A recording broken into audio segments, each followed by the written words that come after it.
በብዛት እነዚህ ጤናማ የሆኑ ባክቴሪያዎች በውስጣችን ሲበዙ ብዙ በሽታዎችን መከላከል እንችላለን። ኢንፌክሽን በቀላሉ አይዘንም። የልብን በሽታ ይከላከላል።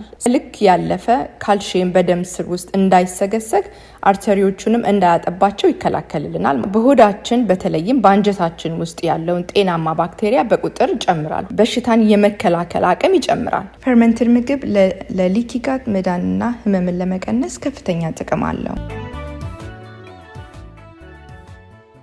ምግብ መድኃኒት ነው በሚል ዓላማ ዙሪያ በርከት ያሉ ስራዎችን እየሰራው ያቀረብኩ ነው። በተለይም በኬቶጀኒክ ዳይት ዙሪያ ሃይ ፋት ሎ ካርብ የሆኑ ምግቦችን እየመረጥን በተለያየ መልኩ እያየን እንገኛለን።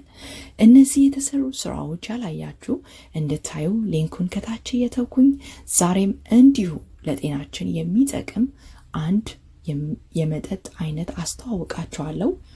ከቫስ ይባላል። ከቀይ ስር የሚሰራ ለጤናችን የሚስማማ የመጠጥ አሰራር አሳያችኋለሁ። አብረን ያለን ብዙ ኢንግሪዲየንት አያስፈልገንም። የሚያስፈልገን እንደምታዩት ቀይ ስር ነው። እንደዋና ቀይ ስርና የቬጂቴብል ስታርተር ካለ ቤት ውስጥ እሱን መጠቀም እንችላለን። ካልሆነ ግን ጨው ብቻ በመጠቀም ፈርመንት በማድረግ የምንሰራው የመጠጥ አይነት ነው። አብረን ያለን ወደ አሰራሩ እንሂድ። የሚያስፈልገን ዋና ቀይ ስር ነው። የምንጠቀመው ቀይ ስር አይነት ኦርጋኒክ ቢሆን ይመረጣል። ከዛ የምናደርገው እንደዚህ እንቆራርጠዋለን፣ እንከትፈዋለን። በቀጫጭኑ አድርገን እንከትፈዋለን። ብዙ መድቀቅ የለበትም። ታዩት፣ እንደዚህ አድቅቄ ከትፌዋለሁ። ከዛ ፈርመንት የምናረግበት ጨው ያስፈልገናል። አብዛኛውን ጊዜ ፈርመንት ስናረግ ይሄ ካሸር ሲሳልት ካሸር የሚባለው የባህር ጨው ቢኖረን ጥሩ ነው። ይሄው እንደምታዩት ካሸር ሲሳልት ወይም ደግሞ ማንኛውም የባህር ጨው ይሆናል። ማንኛውም ሲሳልት ቤት ውስጥ ካለ ይሆናል።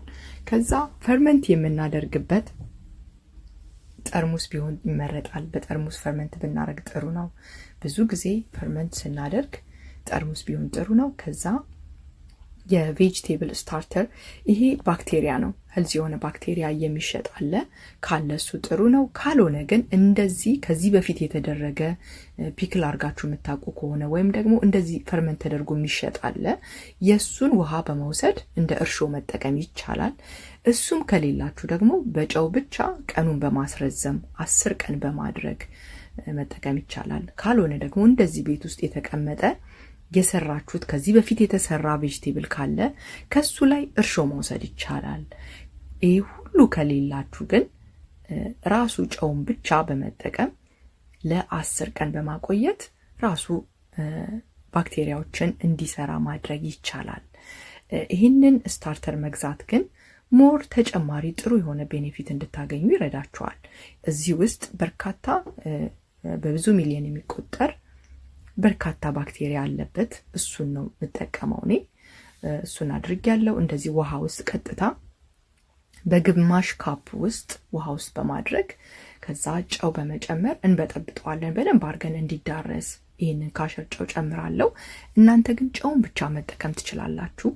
እንደምታዩት ባክቴሪያውን ጨምሬያለሁ። ከዛ ተጨማሪ ጨው ጨምርበታለሁ። ቀይ ስሩን ፈርመንት ማድረግ ያስፈልገን ለምንድን ነው? ቀይ ስሩን ቀጥታ ስንጠቀም በውስጡ ስኳር አለበት። በቀይ ስር ውስጥ ጥሩ የሆነ ኒውትሪሽን እያለ ነገር ግን የስኳር መጠኑ ትንሽ ከፍ ስለሚል ሁሉ ጊዜ መመገብ አንችልም እና ያንን ጥሩ የሆነውን ኒውትሪሽን ማግኘት እንድንችል ፈርመንት አድርገን ስኳሩን እናስወግደዋለን። ፈርመንት ስናደርገው ባክቴሪያዎቹ ያንን በውስጡ ያለውን ስኳር ይመገቡና ከስኳር ነፃ ያደርጉልናል ማለት ነው። አንድ እሱ ነው። እሱ ቤኔፊት አለ። በሁለተኛ ደረጃ ደግሞ በውስጡ በቀይ ስር ውስጥ በርካታ የሆነ የኒውትሪሽን መጠን ያለበት ነው። የተለያዩ ኒውትሪሽን በቀይ ስር ውስጥ አለ እና ፈርመንት ስናደርገው በተሻለ መልኩ ኒውትሪሽን ይጨምርልናል። ጥሩ የሆነ ቤኔፊት እናገኛለን እና ያንን ሁሉ ለማግኘት እንደዚህ ፈርመንት በማድረግ የሚጠጣ ነገር ማዘጋጀት እንችላለን። ከዛ ቀጥታ ያ የበጠበጥነውን ካስገባን በኋላ የከተፍነውን ቀይ ስር እናስገባዋለን። በጣም የሚጣፍጥ ጥሩ የሆነ ቴስት ያለው መጠጥ ማዘጋጀት እንችላለን። በብዛት ባንጠጣውም እንደዚህ መጠኑን ማለት መጠጣት የቻልነውን ያህል መጠጣት እንችላለን። ፈርመንት ስናደርገው እንደምታውቁት እንደ መጎምዘዝ ነገር ይኖራል። የሚጎመዝዝ አይነት ነው የሚሆነው። ምክንያቱም የስኳሩን መጠን በሙሉ ባክቴሪያዎቹ ስለሚወስዱት ያ ጣፋጭ የነበረው ቀይ ስር ይጠፋና ጎምዛዛ ነው የሚሆነው።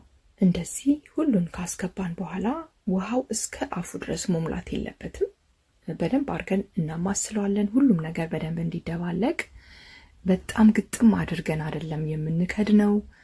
ወይ ከላይ ጣል እናደርገዋለን ወይ ደግሞ በቡና ማጥለያ ከላይ መክደን መተንፈስ ስላለበት። በጨው ብቻ ከሆነ 10 ቀን ባክቴሪያ ውስጡ ከጨመርን ወይም እርሾ ካደረግን ደግሞ ከ5 እስከ 6 ቀን በቂ ነው።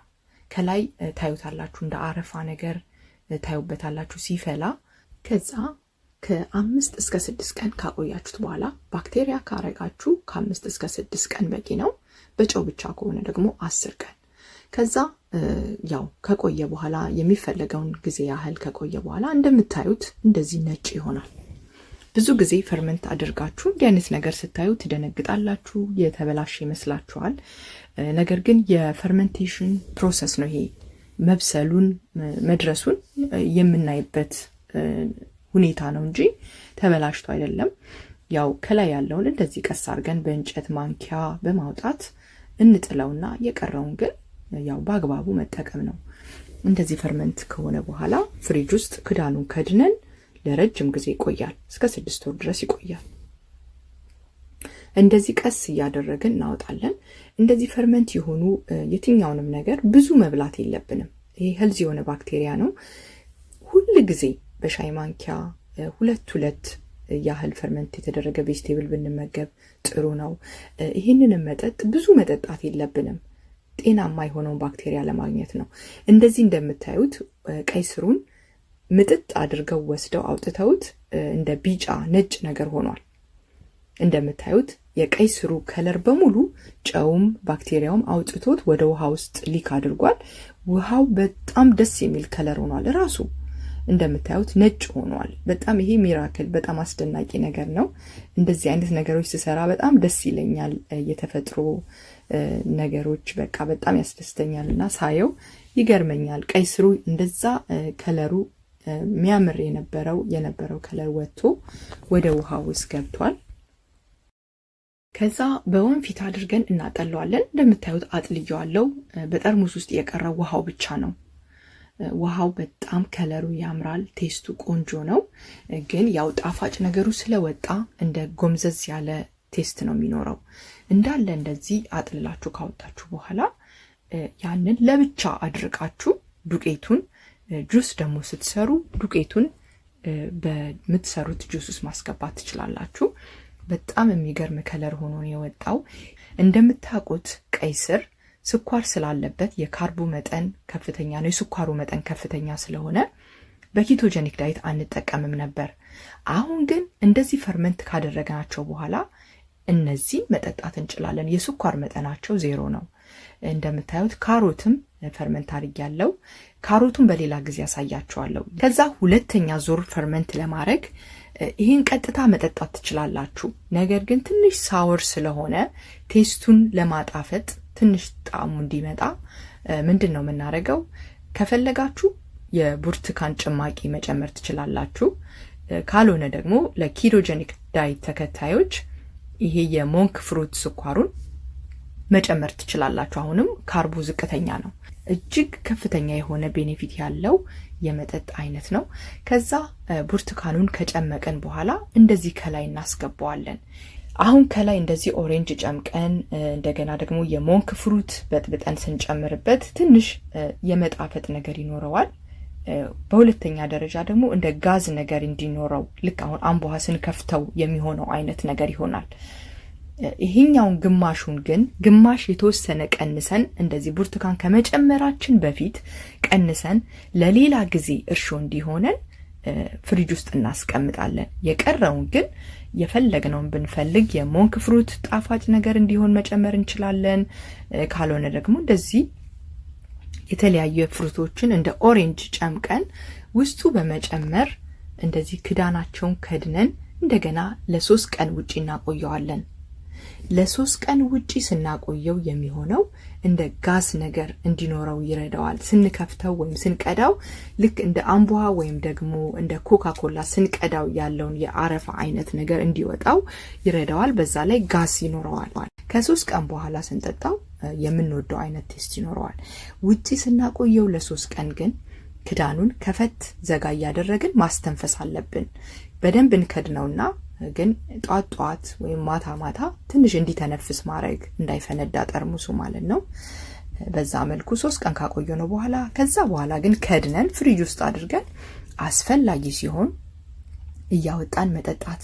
እንደዚህ እንደምታዩት በጣም የሚያምር መጠጥ ሆኗል። ቴስቱን በጣም ተወዱታላችሁ። ከለሩም እጅግ በጣም የሚያምር ከለር ነው። በጣም የሚያምር ከለር ነው። በተለይ ያለው ቤኔፊት እጅግ ከፍተኛ የሆነ ቤኔፊት ነው ያለው። እንደዚህ እየሰራችሁ ራሳችሁንና ቤተሰባችሁን በጤና እንድትረዱ በዚህ አጋጣሚ እየነገርኩኝ በሌላ ቪዲዮ እስከምንገናኝ ድረስ ሰላም ቆዩ።